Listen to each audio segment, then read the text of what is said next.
Alors, ces équipements au niveau d'encombrement, comme vous pouvez le marquer, ils sont très intéressants. Ils ont une surface au sol extrêmement étroite.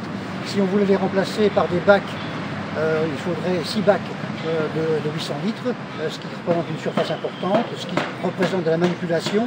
Et au niveau du service déchets, cet équipement est pratique au niveau de la collecte. Voilà, alors le remplacement des vide-ordures par des colonnes semi-enterrées, ça nous permet d'avoir un tri de bien meilleure qualité. Et puis surtout, pour les promoteurs, c'est intéressant puisqu'ils récupèrent des locaux. Souvent, ces locaux où sont réservés les bacs dans les collectifs, c'est jamais très propre, c'est souvent insalubre. Donc, c'est un gain aussi pour tout le monde. Donc, différents systèmes de collecte en point d'apport volontaire existaient, colonnes enterrées, semi-enterrées ou aériennes. Le choix s'est porté directement sur le semi-enterré.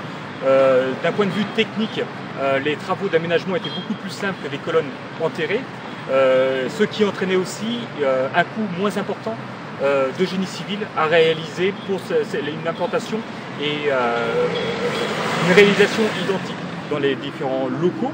Il y a un gain de place, on sort les déchets des locaux, l'aspect sécurité pour les usagers, l'aspect sécurité pour les employés et le gain de temps aussi pour l'activité collecte.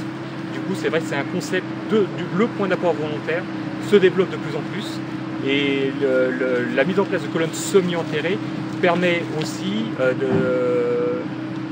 de lier l'aspect financier à l'aspect technique grâce à le rapport prix et prestation qui va dans le bon sens, c'est-à-dire qu'une colonne semi-enterrée coûte 3 fois moins cher qu'une colonne enterrée, pour la même efficacité au final.